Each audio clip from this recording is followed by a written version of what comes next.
un poco más. Ahí llegó el doctor Frugoli a la reunión también. ¿Cómo anda todo? ¿Qué tal? ¿Cómo andan todos? Todo bien. Acá estamos esperando para que se vayan uniendo algunos alumnos y alumnas más. Hola, Facu, querido, ¿cómo estás? Está el doctor Rorquera también. Está el doctor Key también, un grosso total. ¿Cómo le Gracias, va? Ese, ¿cómo andás? Pero- Muy bien, husmeando nada más, viendo qué pasa. ¿Todo bien? Todo bien, por suerte, muy bien. Bueno, me alegro. Chicos, chicas, niños y niñas, che, vayan activando algunos de los videos, por favor, así los vamos viendo, que los queremos conocer. A la mayoría, a un par les conocemos la cara porque hablan, opinan, no dicen algo, el resto nada. ¿Sí? Esto tiene que ver con la percepción del conocimiento, no se percibe solamente con el oído. A veces el lenguaje corporal implica muchas cosas. Estamos bastante limitados, no podemos caminar, hablar, Sí. digamos, solamente estamos frente a una pantalla, pero bueno, por lo menos no es lo mismo que estar apagados totalmente, porque... Muy bien, ahí Laura, mirá, acá Laura ya activó su pantalla y ya la vemos. Laura, activaste la pantalla y aparece Estefanía también. Muy bien, Laura. Hola, ¿qué tal? Bien. ¿Cómo andan? ¿Es necesario el Bien. barbijo si estamos solas? Sí, porque estoy trabajando. Ah, Me parece perdón. bien. Bien. Así que Juana también. Muy bien, muy bien. Excelente, excelente. Mirá qué grande Estefanía, desde el trabajo nos escucha a nosotros, como si tuviéramos algo importante para decir. Celina también. Bueno, muy bien, es para verle las caras, chicos, chicas, para ver más o menos, es siempre preferible verlos un ratito por ahí. Ahí veo a Felipe que también estuvo. Bueno, me alegro que Buenas noches. Ahora sí, Bueno. Karen también la estoy viendo, que sabe opinar acá, que había puesto un ok, sabe chatear en el privado. Bueno, muy bien. Victoria, acá la veo también. Bien. Bueno. Nos estamos viendo, excelente. Estefanía, ¿dónde trabajas? ¿qué tal? ¿Cómo estás? Puerto Norte, en gastronomía. Ah, bien. Bueno, muy bien. Che, bueno, miren, vamos a trabajar un poco sobre efectos de las obligaciones. Martíncho, ¿querés arrancar vos? Se supone que se sumaba Dale. Cristian. Pero Dale. Sí. Bueno, empezamos. ¿Les parece?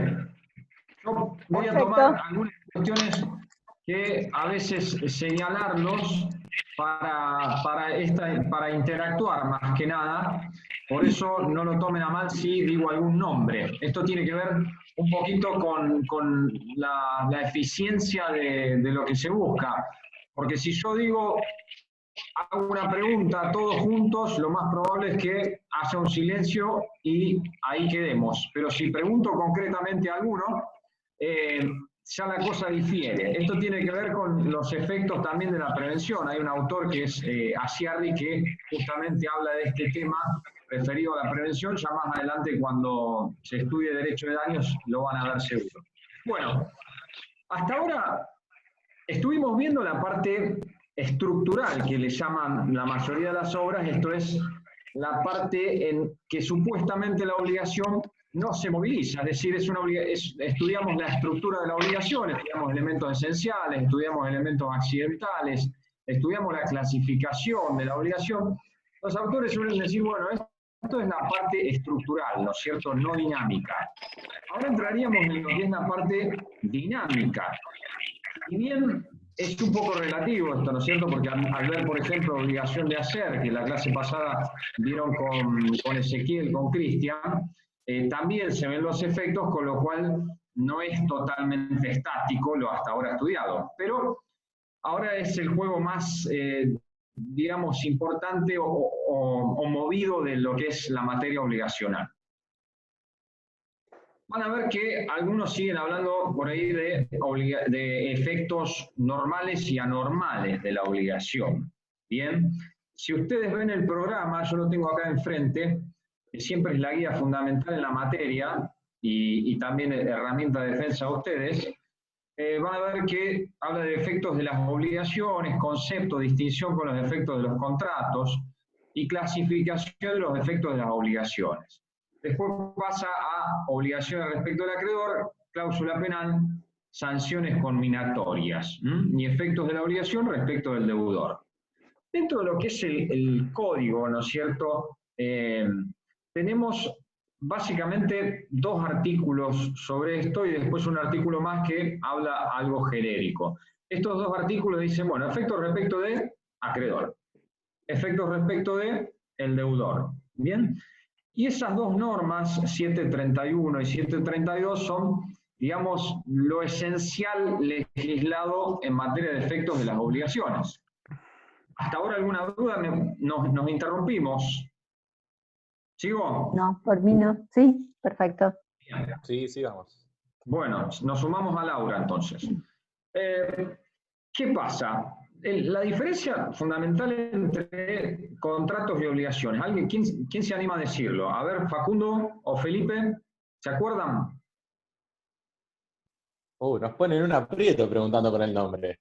Se vuelve más complicado.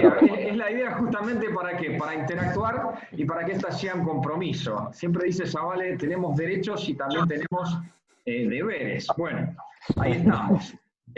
Bueno, sí. Quizá una respuesta, supongo que poco técnica, pero el contrato lo podemos entender como el medio mediante el cual se genera una obligación. Suele ser el contrato como la mayor herramienta que genera obligaciones. En cambio, la obligación propiamente dicha, claro, la que parte del vínculo jurídico ya creado, la que justamente va a establecer los derechos y deberes que van a tener las partes entre sí. Claro, acuérdense, si vamos a los elementos esenciales de la obligación, la causa fuente, una de las principales, es el contrato. ¿Bien? Sí. Ahora, la diferencia, para que se entienda, ¿no? La diferencia entre efecto del contrato y efecto de la obligación pasa por lo siguiente. La obligación sabemos que, reitero, es digamos, el contrato es una de las causas fuentes de las obligaciones. El contrato en sí, cuando uno crea un contrato, ¿qué hace? Genera entre partes normas a fin de tener como fin inmediato modificar, extinguir o transmitir algún deber jurídico obligacional. En la obligación, en cambio, es lo que vamos a ver hoy. Básicamente sería la forma que tiene el acreedor de satisfacer su crédito. ¿Bien? Esta forma tiene que ver también con cómo se comporta ¿quién? El deudor. El deudor, exactamente. Podemos decir, bueno, a ver, Felipe se obliga con Laura a que le tiene que pagar determinado monto de dinero y Laura a la vez lo que hace es entregarle una cosa. ¿Bien? Pero ¿qué pasa? Si esto se cumple, no hay ningún problema. ¿Qué ocurre? Un pago. ¿Se celebra con normalidad? Exactamente, sí, un pago. Directamente la obligación cuando hay pago se extingue. Es un modo por excelencia y normal de extinción de las obligaciones. Ahora, si no le cumple Laura a Felipe, ahí viene todo el juego de los efectos de las obligaciones. Vamos a tener principales, accesorios. Y justamente tiene que tener algún poder de hacer cumplir esa obligación, si no, no tiene ningún sentido. Es decir, si no quedaría en solo una promesa y un cumplimiento eventualmente moral, y de eso dependeríamos. Entonces, justamente el código nos permite tener derechos a fin de satisfacer la prestación objeto de la obligación. Y ahí tenemos, en primer lugar, un cumplimiento específico. Bueno, no cumple, ¿qué hace Felipe? Mira, Laura, insistí, no se cumplió, estás en mora, recuerden cómo entra en mora siempre. Entonces va a pedir el cumplimiento específico. Supongamos que sea la entrega de la cosa, bueno, va a decir, mire, yo soy acreedor de la cosa, vos me la tenés que entregar, si no voy a hacer la ejecución forzada de esa obligación. Hasta ahora estamos hablando solamente de cumplimiento específico. ¿Qué sería específico? Concretamente el objeto de la obligación. Yo quiero obtener ese objeto al que se comprometió el deudor. Si no, tengo la otra opción de decir, bueno, está bien, lo hago cumplir por un tercero. Supongamos que sea una obligación de hacer no intuitu persona, o sea, que sea una obligación de hacer fungible. ¿Qué hago? Bueno, llamo a otro sujeto a que realice la misma actividad y el crédito del acreedor queda satisfecho. Bien, pero supongamos que aún así todavía subsiste algo, que es la tercera vía, que sería, bueno, por equivalente, que cumpla por equivalente. ¿Qué sería esto? Que pague daños y perjuicios. Bien, acuérdense que siempre que hablamos de daños y perjuicios, por lo general, en la mayoría de los casos hablamos de una obligación de dar suma de dinero o una obligación de valor.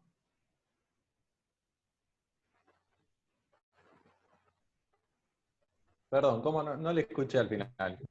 Por ejemplo, cuando decimos indemnización de daños y perjuicios, ¿hablamos de una obligación de valor o una obligación dineraria? De valor. De valor. De valor que se Exacto, traduce como regla siempre es obligación de valor. Bien. Bueno, entonces, al margen voy a decir algo. Siempre en materia obligacional no se olviden que juega muchas veces el derecho de defensa del consumidor. Esto es, muchas veces vamos a estar inmersos en una relación de consumo, lo que no implica que nuestra materia queda fuera, sino todo lo contrario. Nuestra materia sigue funcionando, lo que pasa es que el derecho de consumo tiene una ley puntual, que es la 24240, en donde determina algunas protecciones particulares sobre todo del consumidor, ¿bien? Y deberes hacia el proveedor también. ¿Hasta acá estamos? Estamos. Sí, perfecto. ¿Puedo seguir? Sí, estamos. Sí. Bueno, perfecto. Ezequiel tiene el micrófono desactivado, no sé si está hablando. ¿Perdón? No, perdón, yo tenía el micrófono desactivado porque como estaba Martín hablando, lo había desactivado. Dale. No, volviendo al tema del consumidor, ¿se acuerdan que una de las primeras clases que tuvimos presenciales, si no me equivoco, yo cuando les explicaba el funcionamiento de la materia y veíamos el tema de la obligación y demás, y les decía que prácticamente todos nosotros, todos los días tenemos un sinnúmero de obligaciones, solo que no nos damos cuenta. Pagamos el alquiler, vamos al bar, subimos al colectivo, subimos un ascensor, subimos a un taxi, compramos un libro, etcétera, etcétera, y que gran parte de esas obligaciones hoy estaban asumidas o subsumidas en lo que era el derecho del consumidor, porque, recuerden lo que les señalaba, en el grueso de las cosas que hicieron en el día de hoy, ¿cuántas de las cosas que hicieron actuaron como consumidores? Fueron a Coto, a La Gallega, a cualquier supermercado, fueron consumidores, fueron a comprar un libro, fueron consumidores, fueron a tomar un taxi, un colectivo o alguna otra de esas circunstancias, también se comportaron como consumidores. A propósito de lo que vos señalabas, Martín, de la presencia, digamos, del derecho de consumo, que después lo van a ver seguro en contrato y eventualmente en derecho de consumidor. Exacto, sí. De hecho, estamos ahora inmersos también en una relación de consumo, porque contratamos consumo, ¿no es cierto? Sí, tal cual. De hecho, en este momento estamos utilizando, digamos, estamos consumiendo los servicios gratuitos de Zoom y más otra cosa más, y en el doble chiste de contratamos con Zoom. Pero bueno, también estamos, miren, si es por eso, en este acto de encontrarnos acá, tenemos un contrato pluripartito con un número indefinido de sujetos, contratamos con los proveedores de servicio de Internet, contratamos a distancias con los proveedores de Zoom, tenemos una conexión plurilateral. No tenemos típicamente un contrato de consumo, si esto fuera una universidad privada, sí tendríamos un contrato también de consumo. Es decir, y miren en esta mera aula virtual que estamos teniendo, ¿no? Una cosa que me parece que se puede... Sí, perdón. Una cosa que me parece importante resaltar es que no está el derecho del consumidor empieza no hace tanto y tiende a intentar equilibrar desigualdades entre las partes que están en esa relación.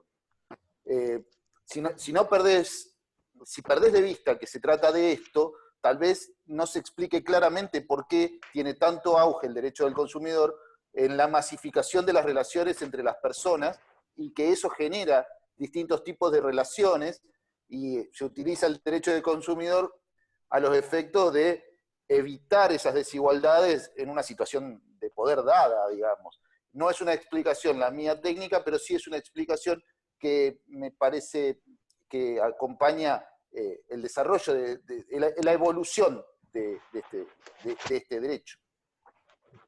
Sí, exactamente, pero muy por arriba, ¿no es cierto? Para tener una idea general de lo que es legislativo, siempre estamos dentro del civil law, nosotros no tenemos un régimen del common law, entonces, por eso siempre dos cosas que el estudiante tiene que tener sí o sí es, por un lado el programa, como decía, y por otro lado el Código Civil o la ley respectiva.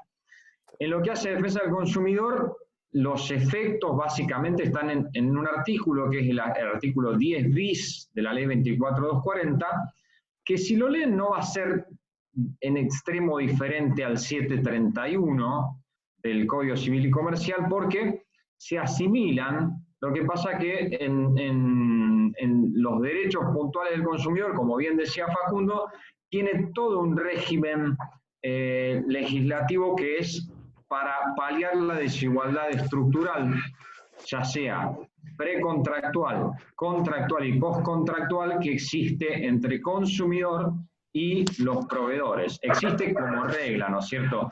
¿Por qué? Porque el consumidor, aun cuando sea un experto en derecho, ese contrato que va a firmar, es por ejemplo un contrato de adhesión, no lo va a firmar tantas veces y va a estar tan experto como esa misma empresa que lo hace todos los días y que fue quien la diseñó, por ejemplo, o quien predispuso las cláusulas. Pero bueno, esto para tener una idea siempre, ¿por qué? Porque la materia obligacional está, digamos, se cruza, ¿no es cierto?, con el derecho del consumidor, porque el derecho del consumidor vendría a ser una especie de mixtura que atraviesa el derecho comercial, el derecho civil en general. Por eso es importante tenerlo en cuenta. No son compartimientos estancos ningún derecho, ¿bien? Bueno, en lo que hace a los efectos de la obligación, se suelen dividir en los efectos que permiten al acreedor, para satisfacer su crédito, emplear los medios legales. ¿Cuáles son estos medios legales? Tienen que ver, por eso se relaciona todo con todo, tiene que ver con qué tipo de obligación estamos hablando, ¿no es cierto? Si hablamos de una obligación de entregar una cosa cierta, ¿yo puedo ejecutarla forzadamente? ¿Puedo incluso utilizar la fuerza para ejecutar esta prestación específicamente? O sea, ejecución forzada. Sí, se ¿Se puede. acuerdan que sí, ¿no es cierto? Laura, vos ibas a decir algo. Sí. No, me quedé pensando porque yo es la primera clase, entonces estoy un poco, la primera clase que me incorporo, entonces estoy un poco perdida, pero estoy escuchando atentamente. Pensaba que Bien. sí, que podía ser. Exactamente, aun cuando, por ejemplo, el deudor se abrace de la cosa que tiene que entregar, de la cosa cierta, yo puedo pedir la ejecución forzada de la obligación judicialmente e ir con la fuerza pública y quitarle la cosa a la fuerza, ¿no es cierto? Pero teníamos un límite, por eso también se relaciona inmediatamente con la clase pasada, teníamos un límite en las obligaciones de hacer. ¿Cuál era el límite de la ejecución forzada? Que si no lo quiere hacer, no se le puede. La ejecución forzada de la obligación de hacer, y si la puedo tener, ¿cuál es el límite que me marca la ley? Que ahora no lo dice expresamente el código, pero que todos los autores lo consienten. ¿Qué no puedo hacerle al acreedor, al deudor? No se puede dejarlo sin su medio de trabajo, por ejemplo. Sí, pero básicamente una herramienta que sea la fuerza física sobre la persona del deudor. Ese es el límite que tenemos en la obligación de hacer. Mire, yo puedo ejercer todos los medios que me da la ley, ¿bien? Para hacer el cumplimiento específico, para lograrlo. Pero no puedo ejercer violencia sobre la persona del deudor, ¿bien? Puntualmente sobre la persona del deudor. Es la obligación de hacer. La obligación de dar cosa cierta, no hay problema. Se abraza la cosa, igualmente los medios se pueden ejercer eventualmente la fuerza. Tiene que ver, obviamente, con la relación también con el artículo 51 del Código Civil sobre la dignidad de la persona y también con las fuentes del Código Civil y Comercial, que artículos 1, 2, 3. Y el abuso del derecho también. Siempre todo relacionado. La otra posibilidad es el cumplimiento por un tercero. Bien, no cumple, ¿yo qué hago? No importa. Voy a satisfacer, siendo acreedor, mi objeto de la obligación por un tercero. Entonces, por ejemplo, tenían que pintar mi casa, ese pintor, pues, digamos, lo elegí simplemente por una recomendación, no es que era un pintor que iba a hacer una obra espectacular en mi casa, que era el único que pintaba de esa forma, sino que su obligación de hacer en principio es fungible porque no me interesó más que me pinte la casa de blanco. O sea que lo puede hacer ¿Cómo un sería tercero? la ejecución por un tercero? Bueno, básicamente hago que otro pintor venga, eventualmente pago yo o paga un tercero, y después, ¿qué voy a hacer? Voy a exigirle que me restituya el pago realizado. ¿Bien? ¿A quién se lo voy a exigir? A la persona que contrató deudor principal. originalmente. Exactamente, Claro. muy bien. Al deudor principal. Entonces, la ejecución por un tercero también la puedo llevar a cabo para satisfacer el crédito, aun cuando no lo haya hecho el mismo deudor originario. Hay más, la obligación de daños y perjuicios, que acá hay que dividir dos cuestiones. Por un lado, puede haber daños y perjuicios por un cumplimiento tardío, pero que se puede cumplir, o sea que todavía está el interés de ¿quién? Del acreedor. Del acreedor. Exactamente. Muy bien, Agustín, del interés del acreedor. Pero, ¿qué pasa? Cumple tardíamente, por lo tanto, tengo un daño por ese incumplimiento relativo, o sea, por la mora. Por lo tanto, va a tener que pagar intereses moratorios. No deja de ser parte de los daños y perjuicios, ¿eh? No es que incumplió en forma absoluta, sino que incumplió en forma relativa.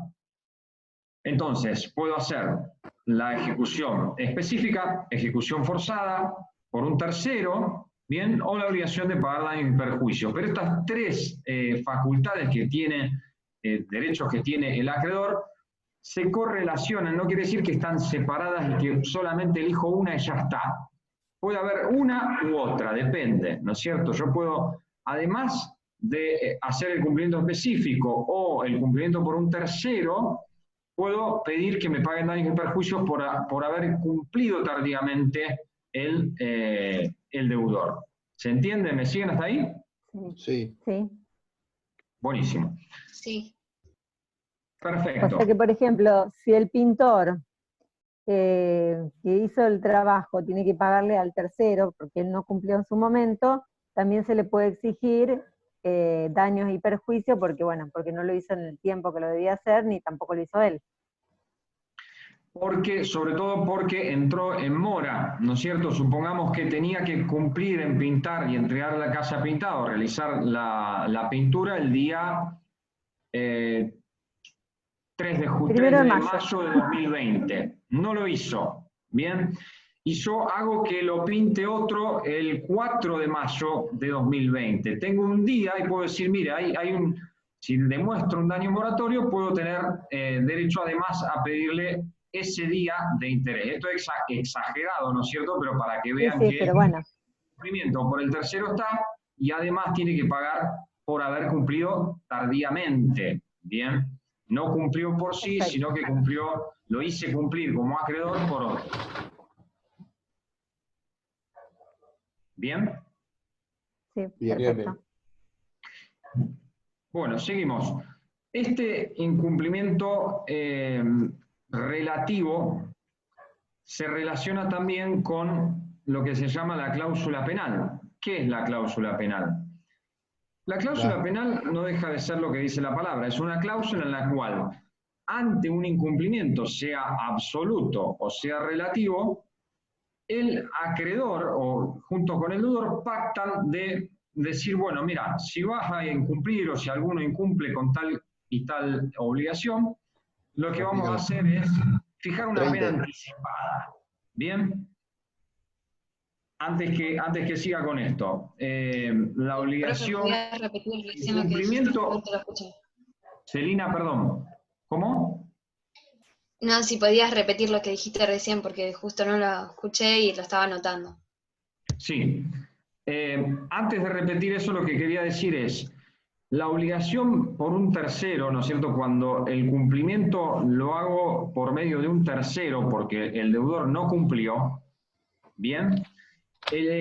También eso no lo podría hacer, ¿en qué supuesto? Cuando la elección del deudor es elegida por el acreedor por sus aptitudes personales, ¿no es cierto? Por ejemplo, yo contraté a determinado músico, que a ustedes les guste o cualquiera sea, digamos, interés del acreedor, y no me es lo mismo que la misma canción la toque otro músico, ¿bien? Porque a mí me interesaba que lo cumpla él. Entonces es lo que se llaman obligaciones intuitu persona. En este supuesto, la ejecución por un tercero directamente no tendría interés el acreedor en hacerlo, que es uno de los efectos fundamentales. Repasando, el efecto fundamental de la obligación es, respecto del acreedor, satisfacer la prestación debida. Respecto del deudor, es obtener la liberación, ¿no es cierto? El deudor cumple y dice, bueno, tiene derecho como efecto fundamental a que el acreedor le entregue el recibo. Si no lo entrega o no quiere recibir el pago, ¿qué hace? O ¿qué puede hacer, mejor dicho?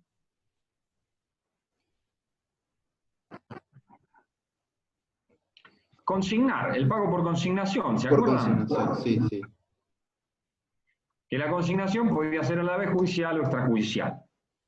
Extrajudicial tiene aquí un escribano. Exactamente, muy bien. Perfecto. La Martín, obligación si también puedo se... agregar algo. Sí, cómo Perdón. no, dale. Sí. Hay una figura que a mí me resulta muy sencilla de explicar cuando se trata del pago por consignación, que es la característica de recalcitrante del deudor que no quiere, pudiendo, recibir el pago. Porque no se da en cualquier caso el pago por consignación, se da ante ese deudor que obstaculiza la posibilidad de cumplimiento de la obligación. Era simplemente eso, la calidad de recalcitrante es una palabra que, por lo menos para mí, me ha pasado con clientes, lo entienden rápidamente.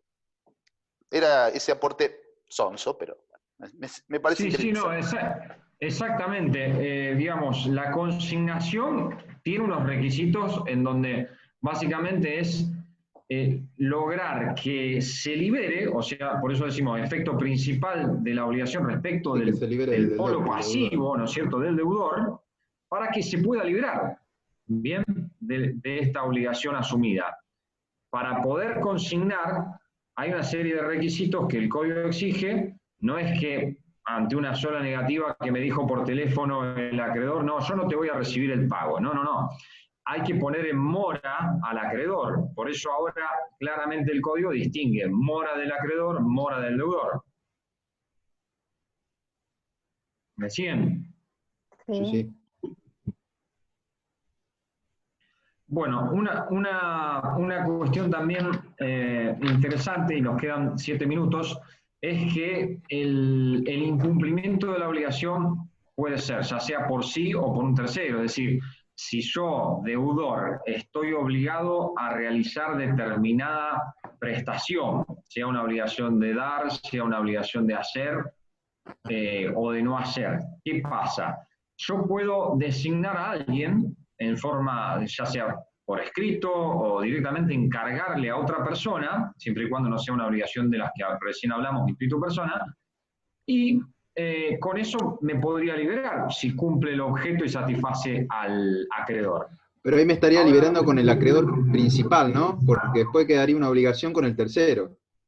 Claro, pero acá supongamos que, exactamente, pero supongamos que yo agarro y digo, bueno, mira, hay que entregar esto, hay que entregar determinado objeto, y yo mando a alguien, amigo, familiar, quien sea, para que cumpla esa obligación. Y esta persona que yo designo, por X motivos, no un caso fortuito, no una cuestión de fuerza mayor, no nada que tenga que ver con la imposibilidad de pago absoluta, sino que directamente cometió algún error y no logré satisfacer al acreedor. Bueno, eso es irrelevante porque el incumplimiento igualmente se imputa al deudor principal. Bien, eso es lo que básicamente quiere decir creo que es 732, me parece, por ahí. Sí, el artículo del Código Civil, creo que es 732, 33, por ahí anda.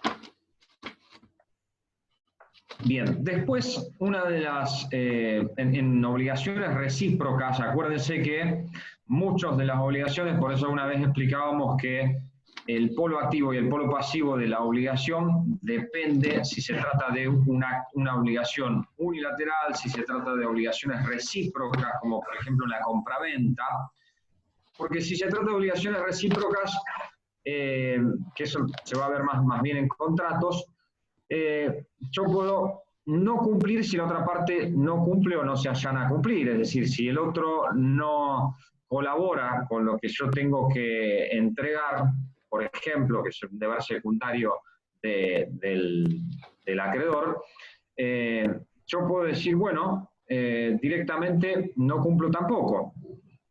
¿Qué pasa con las obligaciones recíprocas? Puede haber un polo activo y un polo pasivo. Yo puedo ser el deudor de una suma de dinero y a la vez el polo activo de la entrega de una cosa. ¿Bien?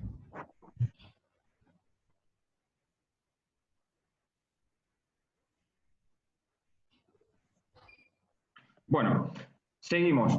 En los 4 minutos que nos quedan me gustaría hacer una pequeña introducción por lo menos de lo que es cláusula penal y obligaciones conminatorias. No sé si Facundo o Ezequiel quieren aportar algo mientras. No, a ver, me parece que no vale mucho la pena ingresar, que lo podríamos ver la semana que viene, atento a o asignar una clase más en la semana, porque literalmente en 3 segundos vamos a ver poco. Simplemente pensar que, digamos, la estructura de efectos de las obligaciones, que es un poco todo lo que fue desarrollando Martín, tiene que ver con el hecho de que podríamos decir que habría unos efectos que nosotros llamaríamos normales y unos efectos que llamaríamos anormales de alguna manera, ¿no? ¿Cuál es el efecto normal? Bueno, lo que charlamos en la primera clase en físico los días que nos vimos, el efecto normal de las obligaciones es que se cumplan y en qué concepto que se cumplan, conforme fueron pactadas. De hecho, el 99,9% de las obligaciones y de los contratos o de las obligaciones que nacen de los contratos se cumplen en el modo que fueron pactadas, es decir, la tasa de incumplimiento es muy menor. Lo que nos llega a nosotros como abogados, a nosotros al tribunal, debe ser aproximadamente el 0,1% del comercio diario que hay en una localidad cualquiera, como puede ser Rosario, como puede ser Santa Fe, o incluso en un país cualquiera, como puede ser Argentina, ¿no? Que son las cuestiones que llegan a judiciable. De hecho, ustedes no conocen gente que anda incumpliendo absolutamente todas, bueno, ahora con la pandemia sí, conocemos gente que anda incumpliendo todas sus obligaciones. Pero si no, no es lo habitual incumplir todas sus obligaciones. Lo normal es que uno cumpla y que las cosas se sucedan. De hecho, lo anormal es el incumplimiento. Justamente por eso podríamos decir como efectos normales y efectos anormales. Lo anormal es el incumplimiento, es decir, lo poco habitual es que el que tiene que cumplir pagando, cualquiera sea, normalmente asociamos el concepto de pagar a poner plata, pero cualquiera sea el concepto de pagar, digamos, de cumplir con la naturaleza, con el objeto, con el tipo y característica de la prestación, tiempo, forma y modo debido, es que esto suceda, digamos, ¿no? Luego, estos efectos anormales, si se lo quieren, es lo que le señalaba Martín antes. La idea de decir, bueno, ¿cuál es mi efecto anormal? O tengo que llamar a un tercero que cumpla, o tengo que ejercer violencia física sobre la cosa, no puedo ejercerla sobre el deudor, entonces llamo al tercero, o tengo que ir al sucedáneo de daños y perjuicios, o tengo que buscar alguna alternativa para garantizarme el cumplimiento. Ahora, cuando uno contrata, uno no piensa, voy a contratar, pero me va a cagar, digamos, en el sentido técnico, y voy a buscar, me va a querer joder, digamos, en el sentido técnico de me va a cagar. Si no, estaría siempre, digamos, sería imposible el tráfico económico. Piensen solamente las chicas que por ahí han festejado su cumpleaños de 15, o no sé si hay alguno o alguna que haya tenido la suerte de casarse y tuvo una fiesta de casamiento. Digo, cuando uno contrató con el DJ, con el vestido, con la comida, con el salón, no andaba diciendo, uy, no va a cumplir, y entonces lo voy a ir a buscar con un arma, voy a pensar, o voy a tener otro servicio por las dudas, o voy a tener otro DJ por las dudas. Lo normal es que todos cumplan, digamos, porque todos cumplen porque quieren la contraprestación de alguna manera, que es, yo llevo la comida y voy a pasar música porque obviamente quiero cobrar, yo voy a pagar porque quiero la comida y quiero la música, algo que perfectamente señalaba Martín con la cuestión de cómo la obligación tiene un polo positivo, un polo activo, un polo pasivo, pero que a la vez se invierte en que soy deudor y acreedor respecto de una prestación a la que me comprometí. Bueno, nada, esto como para cerrarlo, no sé, me fue muy largo porque nos terminan quedando 30 segundos. Che, como siempre la clase apenas esté grabada, se la subimos al Face. Martín o Facu, si quieren cerrar, yo me despido por lo pronto. Sí, tener en cuenta la última parte también del 731, que fija un límite de costas. Después vamos a ver un poquito qué son esto de las costas, que el día de mañana es muy importante. Y después los efectos anormales